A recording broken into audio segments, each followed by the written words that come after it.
원래 한 3시간 정도 해야 되는 내용입니다.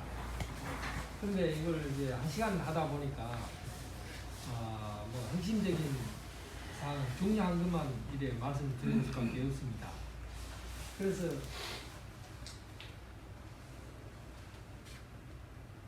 이제 간략히 말씀드리면서 이제 꼭 아셔야 될 그런 내용은 미리 한번 말씀을 드리고 이제 쭉 내용을 설명을 드리겠습니다. 그런데 한 5분 정도 남겨놓고 이제 뭐 궁금하신 점은 제가 질문에 대한 답변을 드리겠습니다.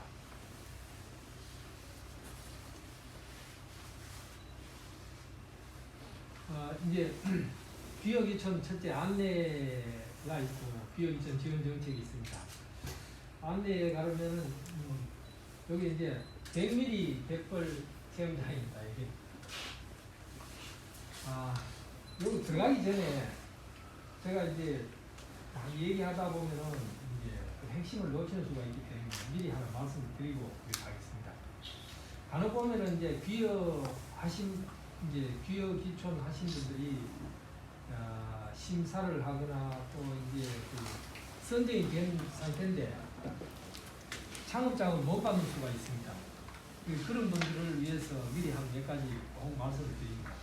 어떤 분들은 이제 제일 많이 발생하는 게 신용도 문제입니다. 이제 여러분들이 이제 귀여를 하신다고 했을 때 이제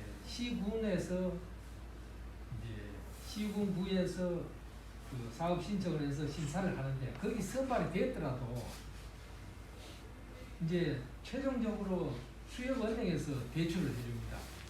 그 대출을 해주면 수협은행에서는 이제 농신보 이게 농림수산업자 신용보증기금입니다. 거기서 여러분들 신용을 이제 보증을 해줘야만 되거든요. 그런데 신용도가 이제 좋은 분들은 괜찮은데 7급 이제 정도는 상당히 수협에 이제 5 내지 7 정도는 상당히 수협에서 이제 지역별로 좀 차이가 있습니다. 뭐 되는 데도 있고 안 되는 데도 있고 이래가지고 상당히 어려움이 있는데 그런데 이제 주로 이제 신용도 때문에 받고자 하는 자금을 다 못 받는 수도 있고 또 하나도 못 받는 수도 있고 그렇습니다. 왜냐하면은 수협이 이제 이 귀여를 많이 하는 데는 또 이제 신용도가 좀 6등급이나 7등급, 5등급 이런 거 좀 많은 분도 있는데 잘 취급하지 않는 수협에서는 아주 어렵습니다. 좀 그런 걸 미리 참고하셔야 됩니다. 하지 않는 데는 어떤 데냐 하면 주로 이제 내륙 지방, 예를 들어서 내수면 양식업을 한다든가 이런 분들이 좀 어려움이 있습니다. 참고하시고요. 그 다음에 이제 심사 점수를 이제 미리 이제 이걸 하면 파악을 해야 됩니다. 심사 점수라는 것은 60점 이상을 받아야 되는데 그 심사 내용은 어떤 거냐면 기여 인원수 이제 가시는 가족이 4인 가족이 갔을 때 만점 20점을 받고 그런데 한 분이 갔을 때는 8점밖에 못 받습니다.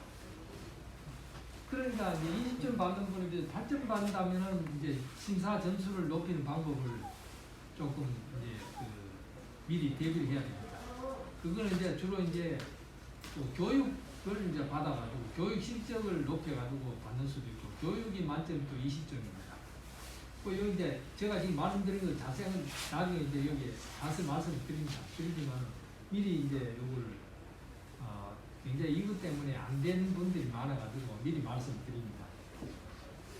그래서 한 분이 갔을 때는 이제 교육 실적을 높이든지 이제 미리 이주를 하시든지 그런 어떤 방법이 있습니다. 그건 이제 세부적으로 들어가서 말씀드리고요.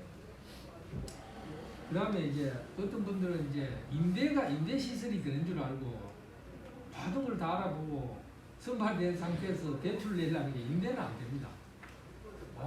선박도 그렇고 양식장도 그렇고 부지 전부 모든 임대 시설은 지원이 안 됩니다.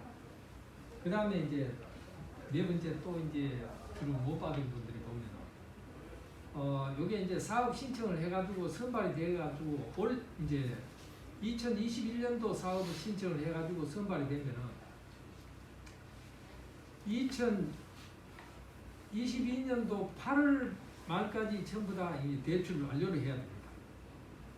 그러면 완료를 해야 되면은 어떻게 되나 미리 무슨 이제 선박이라든가 뭐 양식장 부지라든가 이런 걸 알아봐야 되는데 선발이 되고 난 뒤에 이걸 뭐 이제 땅을 알아보고 선박을 알아보고 이러면 늦습니다.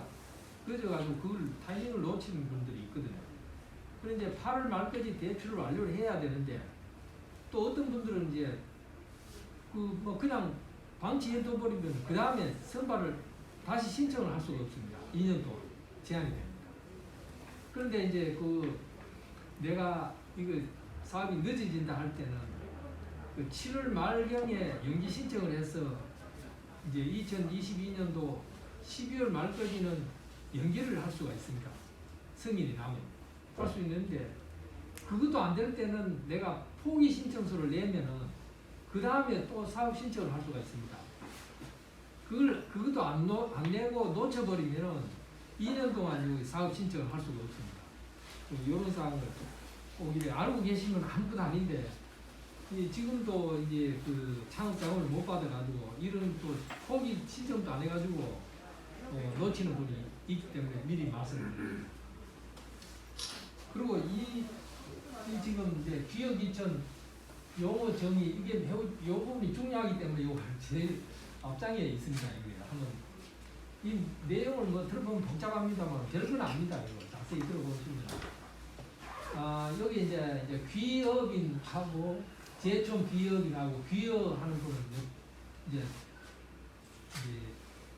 두 가지 부류가 있습니다. 이제 귀업인은 이제 농어촌 이외 지역에 거주하는 어업인이 아닌 사람이 어업인이 되기 위해 이제 농어촌 지역으로 이주한 사람으로서 이제 아래 요건을 모두 갖춘 사람입니다. 그건 뭐냐면 이제 도시 지역에 사신 분이 이제 농어촌으로 이주를 하고 아래 같은 요건을 갖춘 사람인데, 근데 이제 어떤 이제 뭐 서울시 같은 건 문제가 없는데 예를 들어서 이제 예를 들어서 동해시 같은 경우 뭐 이런 동지역에는 내가 살고 있는 지역이 도시 같지만은 농어촌 지역이 많다는 겁니다. 그거는 어디서 확인하나 하면은 내가 귀여하고자 하는 시군구에 뭐 해양수산 관련 부서에다가 확인하면 됩니다. 확인을 하면 되고, 요건 이제 그 아래 요건이라는 거는 아까 말한 농어촌 외 지역이라는 도시거든요. 도시 1년 이상만 거주하신 분이 농촌 지역으로 이주한 후 전입신고를 한 사람, 또 그 다음에 이제 어민에 해당하는 사람, 이제 그러면 이제 이렇게 해야만이 이거 할 수 있느냐? 그게 아니고, 그 경영을 하지 않고 있더라도 이전 돈까지 본 자금으로 창업할 때는 어업인을 본다는 거예요. 그렇기 때문에 기여를 안 했더라도 사업 신청을 할 수 있고, 그 신청에 선발은 될 수 있다는 겁니다. 선발되고 난 후에 이제 이주를 하셔도 됩니다. 그리고 다만 그랬을 때 이제 심사 점수가 문제입니다. 심사 점수만 문제 없으면 그래 해도 되는데, 그렇지 않은 분들은 미리 이주를 하셔야 점수가 나왔습니다. 그 다음에 이제 제촌 비업인. 제촌 비업인은 이제 어떤 분이냐면 농어촌 지역에 거주하면서 업을 경영하지 않은 분인데, 이제 5년 이내에 업 경영을 하지 않아야 됩니다. 그런 분을 제촌 비업입니다. 이제 이 부분에서 이제 가장 이제 주의해야 될 게 이제 뭐냐면, 내가 도시에 살면서 의선업 허가를 가지고 있거나 면허나 신고를 가지고 있거나, 또 이제 이제 농어촌을 이주하지 않고 도시에서 그걸 가지고 있는 분은 그 여기 이제 말하자면 귀업인이 안 됩니다. 그렇기 때문에 내가 사는 데서 도시에서 이제 이 말 그대로 어업인이 아닌 사람이 어업인 되기 위해서 다른 분을 지원해주는 정책입니다. 근데 내가 도시에서 그 허가라든가 뭐 면허라든가 신고 이런 걸 가지고 있으면은 정말 하자면은 요 요건에 맞지를 않습니다. 이제 농어촌을 가셔가지고 그 이제 허가라든가 뭐 면허라든가 이런 걸 가지고 이제 그 있으면은 5년 내에 요 사업 신청을 하셔야 되고 5년이 지나버리면 안 됩니다. 그거 때문에 어떤 분들은 내가 사는데 이제 본인은 도시인 줄 알고 이제 가서 선박도 구입하고 뭐 이제 막 그 어업인으로서 활동을 했다는 겁니다. 나중에 알고 보니 농어촌이거든요. 농어촌이면은 제촌 비업인도 하고 안 되고 비업인 자격도 안 됩니다. 그렇기 때문에 요걸 이제 그래서 한 푼도 지원을 못 받는 그런 분들이 있기 때문에 미리 말씀드립니다. 그 다음에 이제 그런 게 어업인이 어떤 사람이냐? 어업인은 이제 요거 보시다시피 이제 유미와 같이 이제 어업 경영자를 위하여 수산자원을 포획 채취하거나 양식하는 일 또는 연전에 소금을 생산하는 일에 종사한 자로서 어느 하나에 해당하는 사람입니다. 그리고 어업 경영을 통한 이제 1년에 판매액이 120만 원 이상인 사람, 이런 사람을 이제 어업이죠. 또 그 다음에 또 1년 중에 60일 이상이 이제 그 어업에 종사하시고, 또 그 다음에 이제 또 어떤 분이냐 하면은 영어조합 법인이나 그 법인 회사에 1년 이상 계속 고용되어서 이제 근무하시는 이분들을 어업인이라고 합니다. 만약에 도시에서 이렇게 했을 때는 지원 못 간다고 합니다.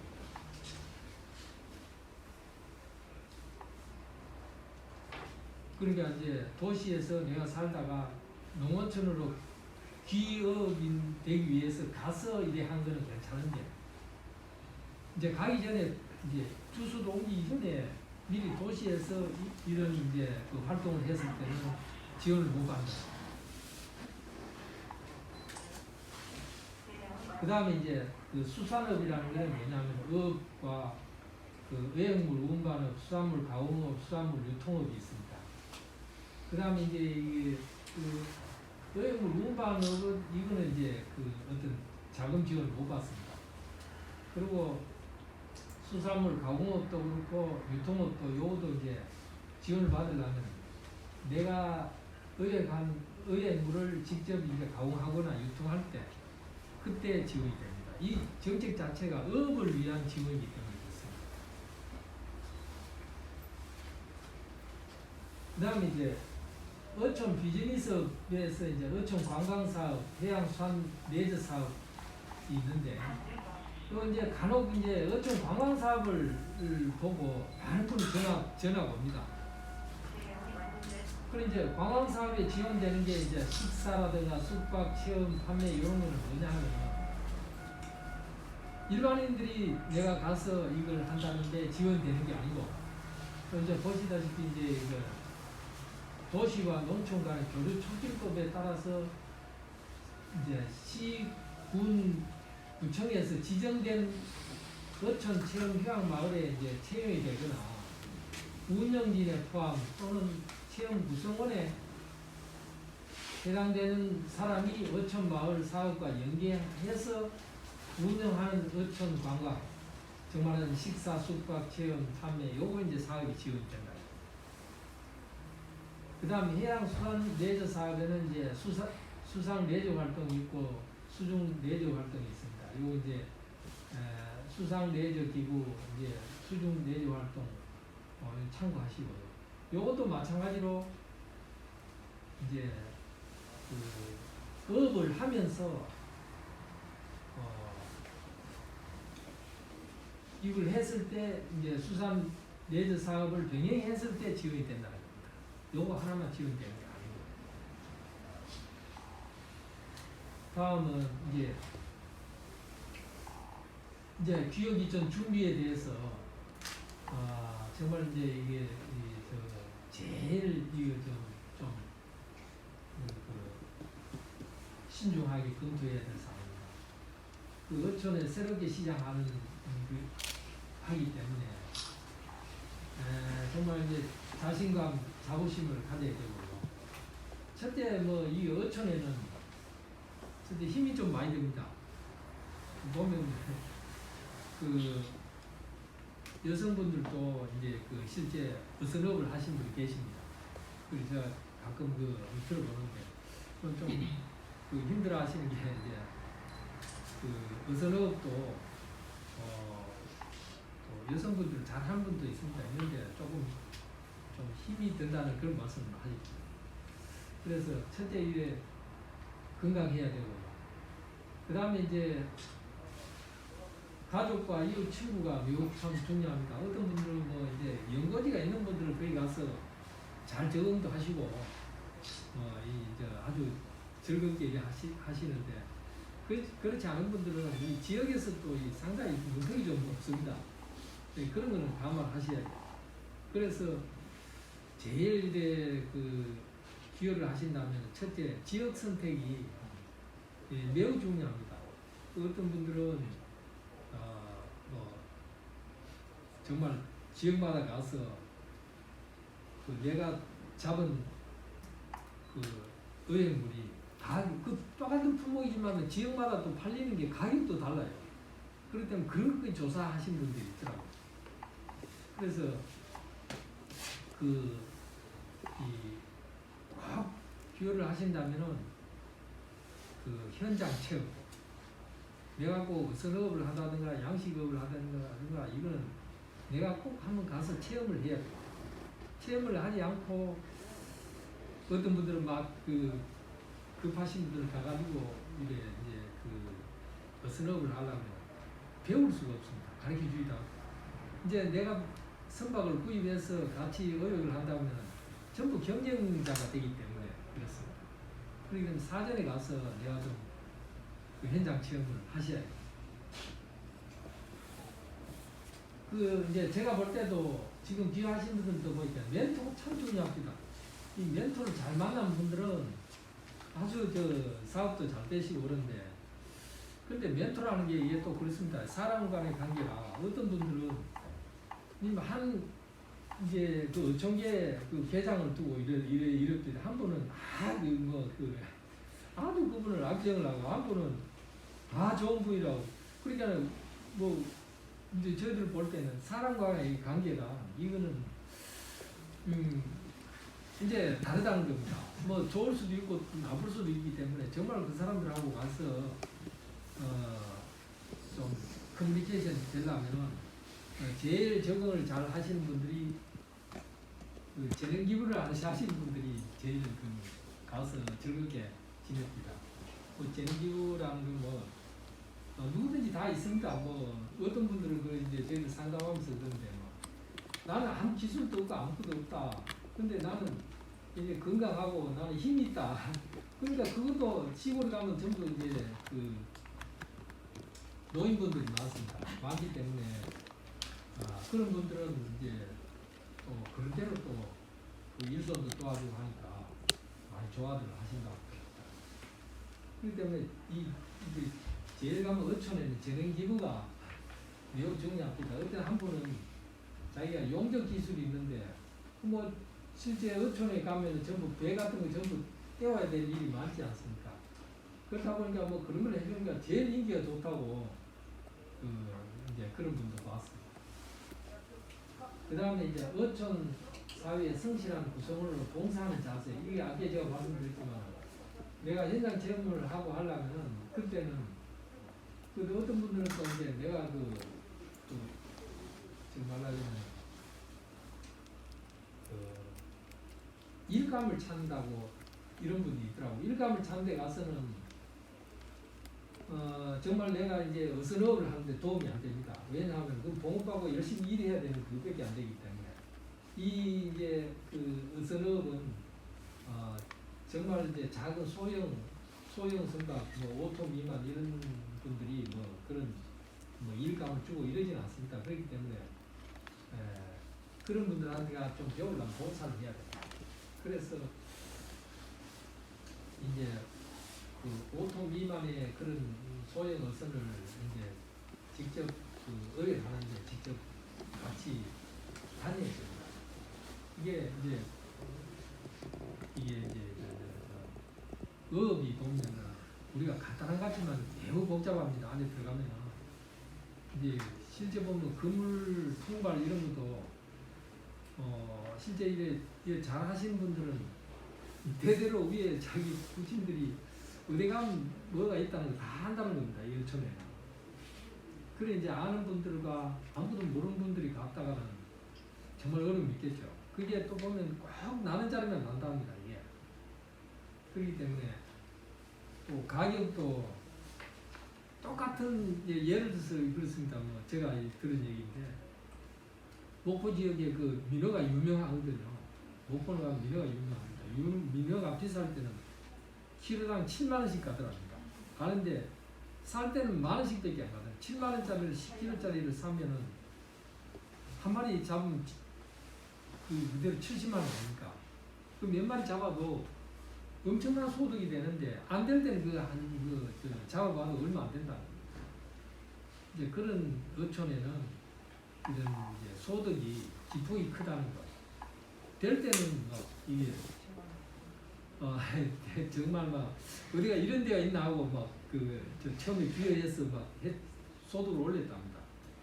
한 4개월 올리고 나니 그 다음부터 아무것도 안 되더라는 겁니다. 될 때 이거는 정말 소득을 많이 올려야 되는 그런 또 장단점이 있습니다.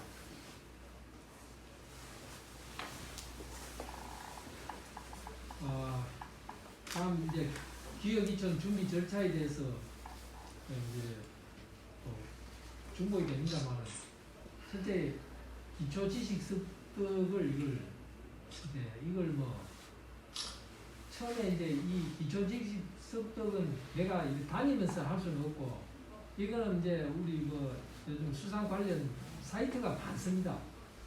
그 사이트 홈페이지를 통해 가지고 또 수상과학원의 100대 전문가도 있습니다. 100대 품목 전문가.